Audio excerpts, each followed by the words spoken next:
오늘 제목은 하나님의 모든 것 교회입니다. 여러분에게 교회는 어떠한 의미가 있으신가요? 교회하면 신일교회가 먼저 떠오르십니까?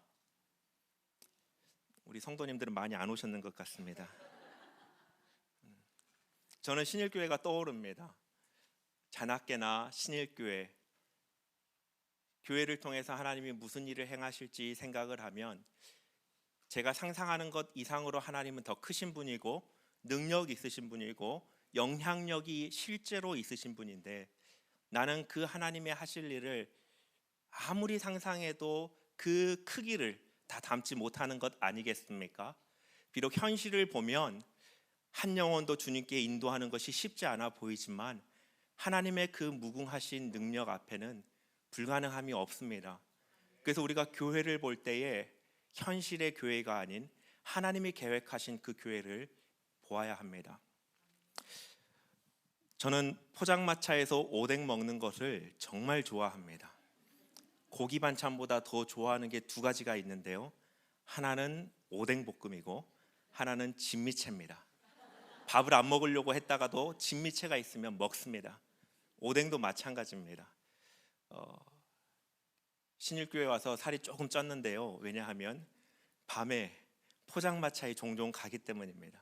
이게 언덕위에 가면 포장마차가 있죠. 가서 오뎅을 먹다 보면 하나 둘 여러 개를 먹게 됩니다. 근데 거기에 가면 그 사장님 뒤에 항상 그 DMB TV가 켜져 있습니다. DMB TV 아시죠? 차량 내비게이션 같이 생겼는데 거기에서 이제 TV가 나오는 겁니다. 채널이 바뀌지가 않아요. 항상 뉴스 채널입니다. 정치 얘기, 또 정치 얘기, 또 정치 얘기. 근데 갈 때마다 정치 얘기가 나오니까 이 들려지는 소리에 의해서 대화가 이렇게 인도되지 않습니까? 그래서 사장님이 항상 저에게 물어봅니다. 제가 목사인 줄 알거든요. 그래서 목사님은 어떻게 생각하세요? 라고 말해줍니다. 그러니까 송주석이라고 하는 사람에게 물어보는 거겠습니까? 한 교회의 목회자에게 이 시대의 정치에, 또 여기에 참여하는 또 여러 교회들, 아니면은 또 어떤 뉴스에서 종교적인 이슈가 다뤄질 때마다 목사님이 볼 때는 이것이 맞다고 생각합니까? 이런 질문을 저에게 묻곤 합니다. 오뎅 먹다가 체할 뻔했습니다.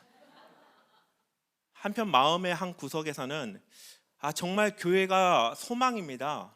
그럼에도 불구하고 소망은 교회밖에 없습니다. 예수님을 만나면 삶이 변하고 하나님의 나라를 경험합니다. 눈이 바뀝니다. 보여지는 게 달라집니다. 아무리 세상이 어둡고 희망이 없어 보여도 하나님이 행하시는 그 일에 대한 소망을 가질 수 있습니다. 이렇게 말하고 싶은 마음도 있지만, 또 한편으로는 이 현실 세계에서 아무런 빛을 발하지 못하는 이 교회를 바라보고 있는 그 사장님 앞에 제 키가 작긴 합니다만은 더 작게만 느껴질 때가 많이 있었습니다. 정치인도 공무원도 교육자도 체육인도 때로는 종교인도 사람들의 윤리적인 기준을 만족시키지 못하고 무너지는 이 시대 아니겠습니까?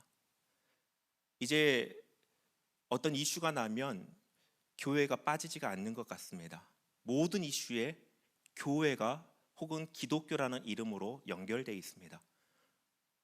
예전에는 뉴스 아래 댓글을 보면 좌파와 우파의 진영이 있었는데요. 지금은 반기독교의 내용이 더 많은 것을 발견했습니다. 댓글을 읽다가 얼마나 마음이 아팠는지 모릅니다. 교회를 향해서 제발 가만히 있었으면 좋겠다라는 목소리가 나오기까지도 합니다. 여러분은 어떻게 생각하십니까? 하나님은 교회를 어떻게 세우셨습니까? 어떤 역할을 부여하셨습니까? 오늘 우리 교회는 그렇지 않으니까, 우리 교단은 그렇지 않으니까 우리가 이런 시각을 뛰어넘어서 이 시대를 향한 하나님의 교회에 맡겨주신 그 사명 앞에 우리가 섰으면 좋겠습니다. 물론 세상이 바라보는 교회라고 하는 그 이름 안에는 이단도 있습니다. 신천지도 있습니다. 건강한 신학을 가진 교회가 얼마나 많은지 아십니까? 압도적 대다수입니다. 일부 무리를 일으키는 교회 때문에 기독교가 믿지 않은 사람들로부터 비난을 받고 있습니다. 그런데 그 비난 앞에 우리는 더욱더 하나님 앞으로 나아가서 주님, 그렇다면 우리는 이 시대에 교회에 맡겨주신 사명을 어떻게 발견하고 감당해야 될까요? 이러한 태도로 나아가야 될 것입니다. 세상 사람들이 교회를 향해서 무엇을 기대하는지 아십니까? 교회에서 소망을 찾고 싶어 합니다. 뒤로는 교회를 대해서 막 욕을 하는 것 같지만 그 마음의 중심으로는요, 너무나 허무하고 무엇을 의지해야 될지 모르는 이 시대를 살아가면서 제발 교회가 소망을 보여줬으면 좋겠다라고 하는 그 열망함이 불신자들 안에도 분명히 있습니다. 로마서 8장 21절입니다. 그 바라는 것은 피조물도 썩어짐의 종노릇한 데서 해방되어 하나님의 자녀들의 영광의 자유에 이르는 것이니라. 아무리 죄 가운데 있는 이 세상일지라도 하나님의 자녀들을 통하여서 하나님 창조주의 그 은혜를 경험하고 자유케 됨을, 회복됨을 갈망하고 있다는 것은 2000년 전부터 우리에게 알려주신 진리입니다. 사단의 종노릇하고 있는 이 세상에 필요한 것이 무엇입니까? 교회에 맡겨주신 하나님 나라, 교회에 통하여서 하나님을 발견하는 그 소망이 이 세상이 갈구하고 있는 것입니다. 오늘 이 교회라는 이 주제를 가지고 함께 말씀을 나눠보고 싶습니다. 교회가 무엇인가, 어떻게 해야 되는가, 또 왜 교회가 하나님의 모든 것인가, 이 질문에 대해서 우리가 답을 찾아가면서 하나님, 그러면 이 교회를 통하여서 나는 어떻게 기도하고 순종해야 되겠습니까? 여기에 성령께서 우리의 심령 가운데 답을 주시기를 원합니다. 교회는 너무나 중요합니다. 신학적으로 교회론이라고 하는 것은요, 구원론에서 나옵니다. 구원받은 사람이 있을 때 그 다음에 교회가 나타납니다. 그럼 구원론은 어디서 나오는가 했을 때 기독론에서 나옵니다. 예수님을 통하여서 구원받은 사람들의 모임이 바로 교회론입니다. 교회는 예수님과 뗄 수가 없습니다. 교회가 건강한가 건강하지 않는가, 그것은 예수님이 그 교회의 머리 되시는가, 주인 되시는가, 주권자이신가, 이것만 보면 됩니다. 예수님과 교회는 분리될 수 없습니다. 여기서부터가 출발이죠. 오늘 본문의 말씀에서도 이 교회가 어디에 세워졌는지를 명확하게 말씀해 주고 있습니다. 예수께서 제자들에게 너희는 나를 누구라 하느냐라고 물어보실 때에 베드로가 대답합니다. 16절이죠. 우리 16절에 베드로의 고백, 우리 다 같이 한번 읽어볼까요? 함께 읽겠습니다. 주는 그리스도시요 살아계신 하나님의 아들이십니다. 아멘. 제자 훈련 하신 분들은 이 고백을 다 배우셨죠. 여러분 일상에서도 이런 고백 하십니까? 오늘 기도하실 때, 개인 기도하실 때 분명히 기억하셨다가 이 고백을 꼭 하시길 바랍니다. 내 신앙 고백, 주님이 나의 주이십니다. 그리스도이십니다. 살아계신 하나님의 아들이십니다. 베드로가 이렇게 고백할 때 예수님께서 뭐라고 하셨습니까? 바요나 시모나, 우리 다 같이 다시 한번 말씀을 읽어볼까요? 17절 말씀입니다. 함께 읽겠습니다. 예수께서 대답하여 이르시되 바요나 시모나 내가 복이 있도다. 이를 내게 알게 한 이는 혈육이 아니요 하늘에 계신 내 아버지 누구시라고요? 하늘에 계신 내 아버지시다라고 말씀해주고 있습니다. 베드로가 고백한 듯해 보이지만 예수님께서는 이 고백이 네 고백이 아니다. 하늘에 계신 아버지께서 이 고백을 네 입으로, 네 마음으로 할 수 있도록 인도하셨다라고 말씀해 주는 것입니다. 그러니까 이 베드로의 고백, 예수님이 주님이십니다, 그리스도십니다, 하나님의 아들이십니다, 이 고백은 하나님께서 은혜를 베푸셨기 때문에 할 수 있는 고백이다라고 하는 것이죠. 그렇기 때문에 우리의 신앙의 고백은요, 내가 똑똑한 것도 아니고 내가 무엇을 체험했다고도 아닙니다. 신앙의 고백의 출발점이 어딥니까? 하나님의 은혜입니다. 나로부터 나오는 고백이 아니에요. 내가 예수 믿을 수 있는 것은 하나님이 나에게 은혜를 주셨기 때문입니다. 계속해서 18절 말씀을 볼까요? 또 내가 내게 이르노니 너는 베드로라. 내가 이 반석 위에 무엇을 세웁니까? 내 교회를 세우리니. 어디 위에요? 이 반석 위에. 여기에 논란이 있지 않았습니까? 이 반석 위에. 천주교에서는 그것이 바로 베드로였고 교황이 되었습니다. 그러나 우리는 다 알고 있습니다. 이 반석이 무엇을 의미합니까? 베드로의 신앙 고백입니다. 베드로의 신앙 고백이 아니고 베드로의 신앙 고백입니다.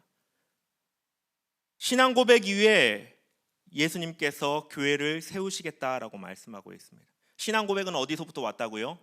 하나님의 은혜로 인한 이 신앙 고백 위에 무엇이 세워집니까? 교회가 세워집니다. 그럼 교회는 어디서 출발했습니까? 하나님의 은혜입니다. 교회는 하나님의 은혜의 결과로 이 땅에 세워주신, 남겨주신 하나님의 나라입니다. 그래서 오늘 말씀의 제목을 그렇게 지었습니다. 하나님의 모든 것. 교회는 하나님의 모든 것입니다. 우리가 교회를 생각할 때마다, 물론 우리가 신일교회 성도이기 때문에 이 신일교회를 사랑하는 마음이 크죠. 그러나 이 신일교회를 생각할 때마다 이것은 우리의 교회라는 생각을 잊어버리시길 바랍니다. 이 신일교회는 하나님의 모든 것입니다. 그렇기 때문에 교회가 영광스러울 수 있습니다. 하나님이 세우셨고 하나님의 모든 행하심의 결과이기 때문에 교회가 영광스럽습니다. 구원받은 백성이 있습니다. 그리고 예수 그리스도에 대한 신앙 고백이 있습니다. 무엇이 떠오르십니까? 신앙 고백은 바로 예수님이 주인이십니다, 왕이십니다, 이 고백 아니겠습니까? 백성이 있고 왕이신 예수님이 계십니다. 무엇이 떠오르십니까? 왕과 백성, 하나님의 나라입니다. 그래서 교회는 하나님의 모든 것으로 이 땅에 남겨주신 하나님의 나라입니다. 우리 한번 따라해 볼까요? 교회는 하나님의 나라이다. 교회는 하나님의 모든 것이다. 그래서 교회가 영광스러운 것입니다. 성경은 모든 것인 교회에 대해, 하나님의 모든 것인 이 교회에 대해서 무엇이라 말합니까? 오늘 그 특징을 크게 두 가지로 한번 살펴보겠습니다. 먼저는 교회는 그리스도의 신부이고, 또 하나는 교회는 그리스도의 몸입니다. 먼저 교회가 영광스러운 이유는 교회가 그리스도의 신부이기 때문에 그렇습니다. 분명하게 인정해야 될 사실이 하나 있습니다. 저는 완벽하지가 않습니다. 여러분 보실 때 항상 이렇게 정장 입은 모습, 그리고 머리를 이렇게 한 모습만 보이시지만, 독산동에서 빨간 날 돌아다니는 저를 만나면 그 낱낱한 모습을 보실 수가 있습니다. 외모만 그런 것이 아니고 성격도 마찬가지고요. 하는 것도 그렇습니다. 얼마나 때로는 덜렁거리는지 모릅니다. 실수도 많이 합니다. 완벽하지가 않습니다. 저와 다른 분도 계시죠. 조금 더 완벽하신 분도 계시고, 혹시 어쩌면 이 자리에서 나는 좀 완벽합니다 라고 하실 분이 계신가 모르겠습니다. 표정이 말씀을 다 해주셨네요. 한 분 계신 것 같아요. 아무도 없지요. 완벽하지 않은, 반대로 말하면요, 다른 말로 말하면 흠이 많고 상처투성이고 온갖 하는 것마다 잘못된 결과를 만들어내는 사람들이 모인 곳이 어디일까요? 교회 아닙니까? 교회에 그런 사람만 모인다는 말이 아니고, 하나님은 세상 가운데서 그 백성을 부르셨는데 모아놓고 보니 완벽한 사람을 모아놓은 것이 아니라는 것입니다. 우리가 완벽하기 때문에 교회가 완벽하고, 우리가 완벽하기 때문에 교회가 영광스러운 것이 아닙니다. 교회가 영광스러운 이유는 그리스도께서 우리를 신부로 삼아주셨기 때문에 그렇습니다. 영광이라는 단어에 대해서 조금 생각을 해보았습니다. 영광, 물론 사람의 이름으로도 영광을 많이 사용하지만은, 영광이 어떤 것을 영광이라고 합니까? 무엇을 영광이라고 합니까? 영광은 생각하면 생각할수록 무엇을 영광이라고 하지? 비유할 것이 잘 없습니다. 왜냐하면 영광이라는 단어는 하나님께 속한 단어이기 때문에 그렇습니다. 세상으로부터 나온 단어가 아닙니다. 무엇을 보면 그 영광이 떠오르는 것이 아닙니다. 그래서 우리가 말하는 것, 영광스러움만 얘기합니다. 영광스럽다는 건 무엇입니까? 본질인 영광과는 다르지만 그 영광에 견주어서 그래도 그 급에 맞다, 이것이 바로 영광스럽다 아닙니까? 영광이라는 단어는 하나님께만 속했습니다. 만약에 영광스럽다라고 표현을 하려면 하나님께 로열티를 내야 하지 않을까요? 하나님이 인정해준, 하나님이 부여해준 그 대상에게만 영광스럽다는 단어를 쓸 수 있습니다. 교회가 영광스럽다고 하는 것은 예수 그리스도께서 우리를 신부로 삼아 주셨기 때문에, 예수 그리스도가 남편 되어 주셨기 때문에 교회는 영광스러운 겁니다. 다른 이유가 아닙니다. 어떤 도덕적인, 윤리적인 아니면 사회적인 기준을 만족시켜서 모범이 되었기 때문에 교회가 영광스러운 것이 아닙니다. 예수님이 우리의 신부 되어 주셨기 때문에 그렇습니다. 에베소서 5장에는 이를 잘 나타내 주고 있습니다. 남편과 아내에 대한 관계를 설명을 하는데, 남편에 대해서 예수님의 교회를 향한 그 관점을 빗대어서 설명을 합니다. 25절부터 27절 말씀 우리 함께 읽어볼까요? 함께 읽겠습니다. 남편들아 아내 사랑하기를 그리스도께서 교회를 사랑하시고 그 교회를 위하여 자신을 주심같이 하라. 이는 곧 물로 씻어 말씀으로 깨끗하게 하사 거룩하게 하시고 자기 앞에 영광스러운 교회로 세우사 티나 주름 잡힌 것이나 이런 것들이 없이 거룩하게 하려 하십니다. 아멘. 주님은 교회를 자신의 무엇으로 삼으셨습니까? 신부로 삼으셨습니다. 교회가 신부가 된 것이 아닙니다. 우리가 요즘은 결혼을 할 때에 남자가 여자를 택하는 그런 문화는 지나갔죠. 더 이상 그러지 않습니다. 서로 이제 눈이 맞지 않으면 그냥 깨지더라고요. 예.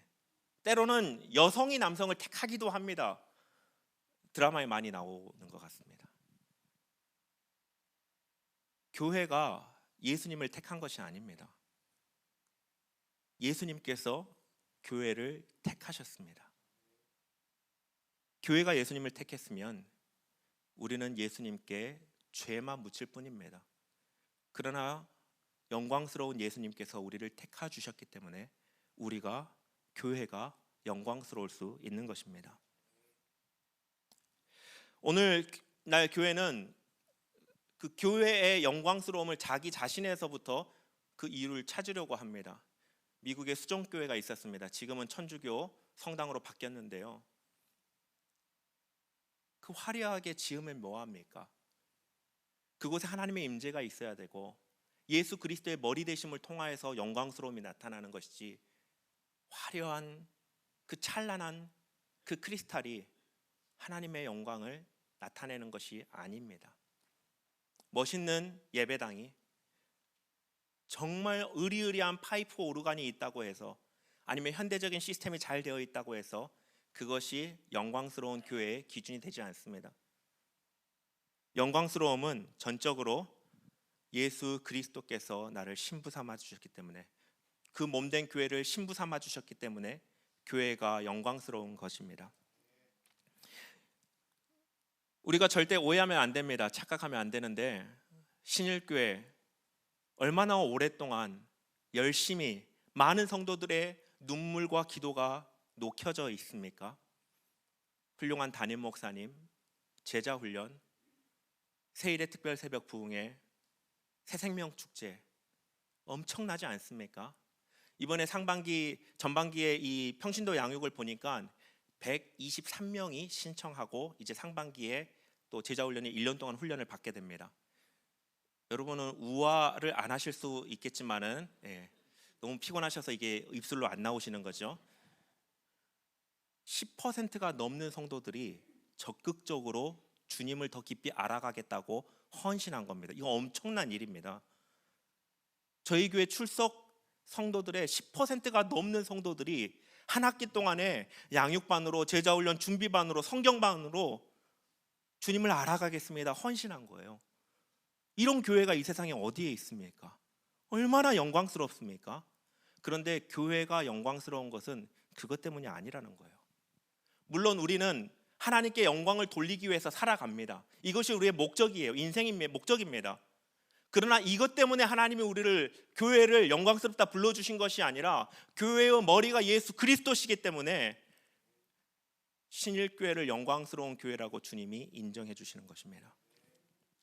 우리가 열심을 다해서 주님을 닮아가고 열심을 다해서 주님을 드러내려고 노력하기 때문에 어쩔 때는 선줄로 생각하고 넘어질 수 있습니다. 신일교회의 모든 영광은 교회의 주인이신, 머리이신 예수 그리스도 때문에 있는 줄로 믿으시기를 바랍니다. 에베소서 5장에서 계속 나타나는 그 신부의 모습을 보면 조금 우리의 실제 모습이 나타납니다. 물로 씻김 받아야 할 존재, 말씀으로 깨끗하게 되어 티나 주름 잡힌 것이 없도록 만들어야 될 존재라고 말씀하고 있습니다. 그러나 교회 자체는 무엇입니까? 거룩하고 영광스러운 모습이 그 안에 내재되어 있는 것이 아니라 오히려 신랑 되신 예수님께서 물로 씻겨 주셔야지만이, 거룩하게 해 주셔야지만이 될 존재로 묘사하고 있습니다. 교회의 내부에는 어떤 것도 영광스러움을 찾을 수가 없습니다. 구약의 이스라엘 백성이 그랬지 않습니까? 그들에게 언약궤가 있다고 그들이 하나님 나라의 백성이었습니까? 아니요. 그 내부에서는 하나님의 백성됨을 찾을 만한 근거가 아무것도 없습니다. 아무리 구약을 싣고 찾아보십시오. 한 세대가 지나면 그들은 죄를 짓습니다. 우상 숭배합니다. 하나님을 모욕받게 만듭니다. 그러나 그들이 하나님 나라의 백성이 된 이유는 하나님이 신실하게 그 언약을 맺으셨고 이어가셨기 때문입니다. 이스라엘 백성이 영광스러울 수 있었던 이유가 있다면 하나님 편에서 그들의 남편이 되어주셔서 그들을 신부로 맞아주셨기 때문에 이스라엘 백성이 하나님 나라라고 인정받았던 것이었던 것이죠. 주님은 교회가 영광스럽다고 말씀하십니다. 내부에 어떤 이유가 있는 것이 아니라 예수 그리스도 때문입니다. 그를 떠나서는 교회는 아무것도 아닙니다. 그렇기 때문에 예수께서 무엇을 행하셨습니까? 자신을 내어주사 피 흘려 그 교회를 위하여서 생명을 내어주셨던 것입니다. 그 피로 사신 것이 바로 교회입니다. 그렇기 때문에 교회는 영광스러운 것이고 하나님이 이 땅에 남겨주신 모든 것입니다. 또 두 번째로 생각해 볼 것은 교회가 그리스도의 몸이다라고 하는 것입니다. 몸이라고 하는 표현은 머리와 연결성을 나타내기 위해서 표현한 단어입니다. 유기적으로 연결되어 있죠. 세상에 머리만 따로 떼어내서 살아있을 수 있는 존재는 없습니다. 고개를 끄덕이시는 분이 몇 분 계신데 상상을 해보십시오. 머리를 뜯어놓으면 어떻게 될까요? 살아있을 수 없습니다. 머리다 몸이다 표현하는 것은 유기적으로 붙어있어 생명을 나타내고 있는 것입니다. 주님은 그리스도가 머리시고 교회가 그 몸이라고 말씀하고 있습니다. 유기적인 관계고 분리될 수 없습니다. 다메섹으로 가는 길에 예수님께서 사울을 만나 주셨습니다. 뭐라고 말씀하셨는지 기억하십니까? 사도행전 9장 4절에 있죠. 내가 어찌하여 나를 박해하느냐. 지금 사울이 예수님을 잡으러 가고 있습니까? 그를 믿는 자들을 잡으러 가고 있잖아요. 그 제자들을 잡으러 가고 있잖아요. 그 교회를 핍박하고 있지 않습니까? 그런데 예수님은 뭐라고 말씀하십니까? 내가 어찌하여 나를 핍박하느냐 하십니다. 교회를 핍박하는데 왜 예수님은 나를 핍박한다라고 사울에게 말씀하셨을까요? 교회가 그 머리 대신 예수님과 연합된 유기적인 생명이 연결되어 있는 관계이기 때문에 그렇습니다. 교회가 아파하는 것을 예수님께서, 머리 대신 예수님께서 느끼시고 통감하고 계신다라고 하는 것입니다. 여러분, 자녀가 아프면 부모님이 어떤 마음 갖습니까? 내가 대신 아팠으면 좋겠는데 아파지던가요? 아무것도 안 느껴지던데요. 마음으로는 그렇지만요. 그렇죠? 근데 머리 대신 예수님과 교회는 어떤 관계입니까? 우리가 생각할 수 있는 그 모든 것을 뛰어넘어 가장 생명으로 연결돼서 친밀하고 끊을 수 없고 분리되어 존재할 수 없는 관계가 바로 예수님의 머리 되심과 교회가 그의 몸이다라고 하는 이 관계입니다. 우리의 삶에 어려움이 닥쳐오고 혼자라고 느껴질 때에, 소망을 잃어버릴 것만 같을 때에도 여러분 기억하십시오. 혼자 있는 게 아닙니다. 예수님이 나의 머리로 함께 계십니다.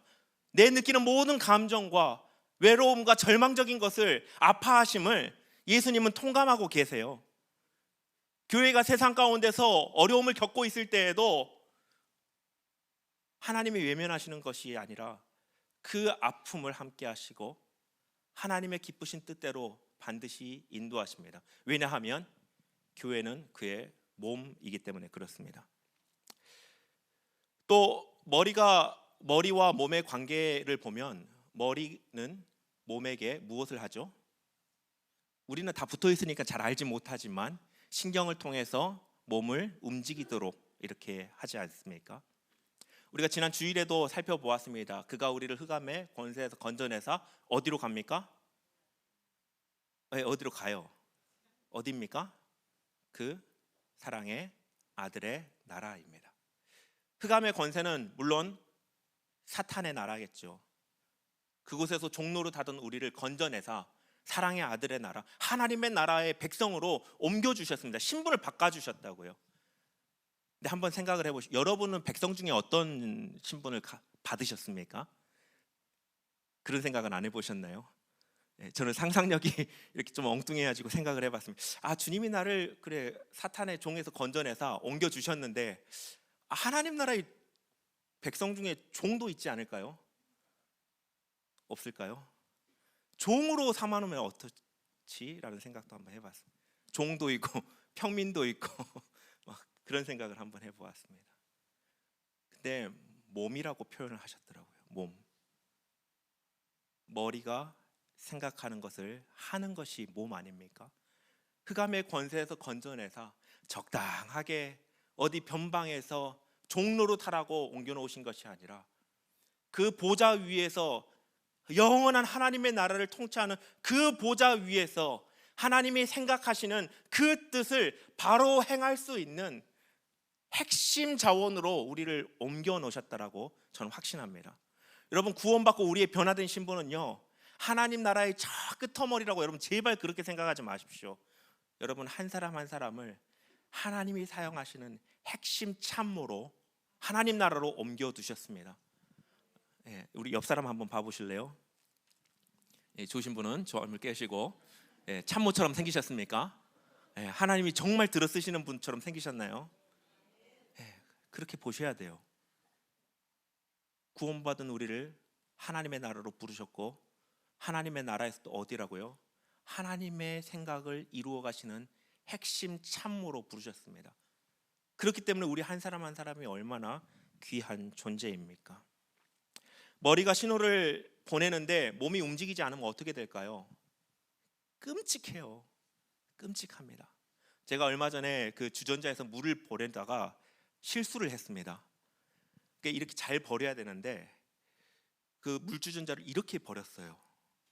물이 줄줄 흘러가지고 제 손목에 이렇게 타고 흐르는데 100도씨짜리 물이 뜨겁더라고요. 머리로는, 손으로는 엄청 뜨거운 걸 아는데 이걸 떨어뜨리는 순간 쏟아지니까 참고 막 이렇게 하는데, 머리가 생각하면 몸은요 자연 반사를 하게 돼 있습니다. 위험을 감지하면 움직여야 돼요. 한번 생각해 보십시오. 몸이 안 움직인다면 어떻게 될까요? 여러분, 패션 잡지 엘르라고 아십니까? 저보다 윗세대의 사람들은 알 겁니다. 저도 어릴 때 미장원에서 한번 그런 표지 같은 것이 봤던 것이 기억이 나는데요. 프랑스의 유명한 이 패션 잡지에 장 도미니크 보비라고 하는 편집장이 어린 나이에 편집장이 된 사람이 있습니다. 43살에 편집장이 되었습니다. 근데 이 사람이 편집장이 되자마자 얼마 안 돼서 운전하고 가는 길에 뇌졸중으로 쓰러졌습니다. 20일 만에 깨어났는데 아무것도 움직이지 않았답니다. 아무것도. 딱 한 가지 움직였는데 왼쪽 눈꺼풀만 움직였답니다. 오른쪽은 움직이지도 않았어요. 그러니까 왼쪽 눈꺼풀만 떴다 감았다를 할 수 있고 할 수 있는 게 아무것도 없었대요.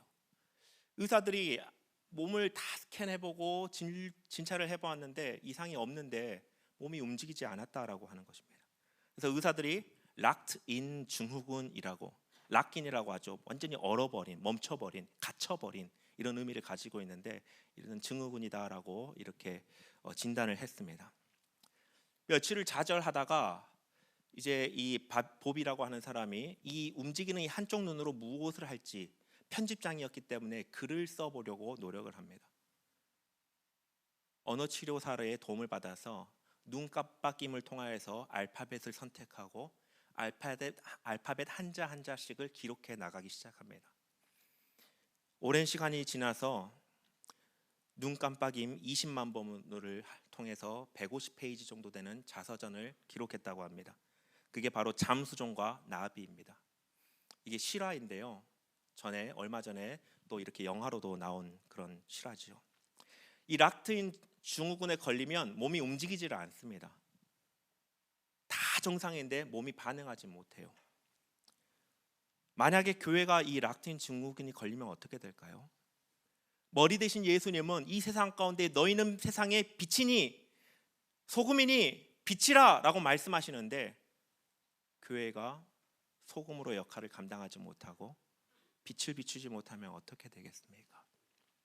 하나님의 모든 것을 주셨는데 그 몸인 교회가 그 머리 대신 예수 그리스도의 말씀의 통치와 인도하심과 세상을 구원하시려는 하나님의 그 계획을 실현해가지 못한다면 어떻게 되겠습니까? 교회가 그리스도의 몸이라고 하는 것은 엄청난 축복입니다. 하나님이 나의 모든 것을 통감하신다는 엄청난 위로가 여기에 있습니다. 또한 교회가 몸이라는 것은 엄청난 특권입니다. 우리가 누구이기에, 감히 누구이기에 하늘의 주인이고 온 우주의 창조자이신 그분의 뜻을 이룰 수 있겠습니까? 여러분, 취업을 해도 대기업에 취업하면 되게 좋아합니다. 나사 같은 데 취업하고 구글 같은 데 취업하고 우리 자녀들이 다 그랬으면 좋겠습니다. 네, 믿음대로 되면 좋겠습니다. 왜요? 좋은 회사니까요. 거기 가면 그들이 생각하는 것을 한다면 얼마나 그 인생이 귀하다고 여겨지겠습니까? 그런데 하나님께서 우리를 몸이라고 부르셨어요. 세상에 뛰어난 그 기업도 아니고 온 우주의 주인이신 하나님께서 그 뜻을 행하기 위해 우리를 그 몸으로 부르셨다는 것입니다. 이게 바로 교회입니다. 예수님께서 우리를 신부로 부르셨고 그 몸으로 부르셨습니다. 그래서 교회는 영광스럽습니다.